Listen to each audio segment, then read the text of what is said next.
devons aider le continent africain. To live with us, the European dream. Good friend of Taiwan. Europe Matin. Votre revue de presse internationale sur Europe 1. Nous sommes au Royaume-Uni ce matin. Bonjour, Élodie Goulesque. Bonjour. Les gros titres de la presse britannique. Eh bien ici, on parle de Dieu. Il a même fait la une des tabloïds récemment. Enfin, je ne devrais pas dire « il » puisque c'est là tout le débat du moment. Même Dieu pourrait devenir non-genré, titre le Daily Mail. L'Église d'Angleterre considère l'utilisation de termes neutres pour faire référence à Dieu donc. C'est ce qui explique le quotidien The Guardian. Une réflexion demandée à l'Église par certains de ses prêtres au Royaume-Uni. Une commission va s'emparer de la question au printemps, mais déjà les critiques s'élèvent. Interviewé par le quotidien conservateur de Telegraph, un révérend estime que tout changement sur ce point serait un abandon de la doctrine de l'Église.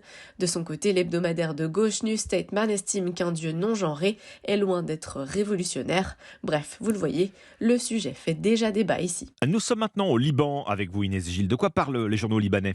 Eh bien, des pressions internationales de plus en plus fortes exercées sur le Liban pour élire un président.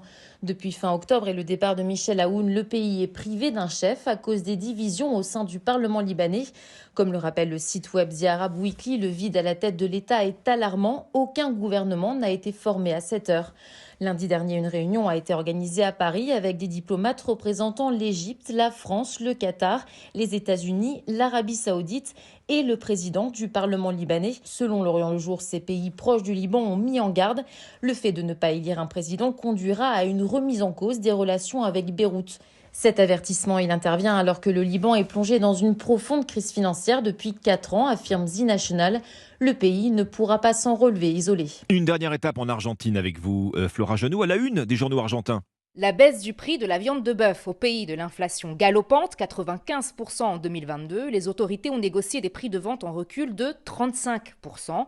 Une baisse qui porte sur 7 morceaux populaires, l'entrecôte notamment, rapporte Infobae. Le site d'information affiche les nouvelles grilles. 1 kilo d'entrecôte, par exemple, coûte désormais l'équivalent de 5 €. La viande très consommée par les Argentins fait partie des produits qui ont le plus augmenté en début d'année. Les nouveaux prix valent jusqu'à la fin du mois de mars, précise le journal Clarín, qui poursuit. Les mesures du gouvernement comprennent aussi des aides aux éleveurs affectés par la sécheresse et aux boucheries de quartier. Coût total des mesures pour l'État, l'équivalent de 72 millions d'euros. Selon une étude citée par Infobae, la viande argentine est l'une des moins chères de la région. Merci Flora Genoux, merci à nos correspondants. Bon réveil, 6h54.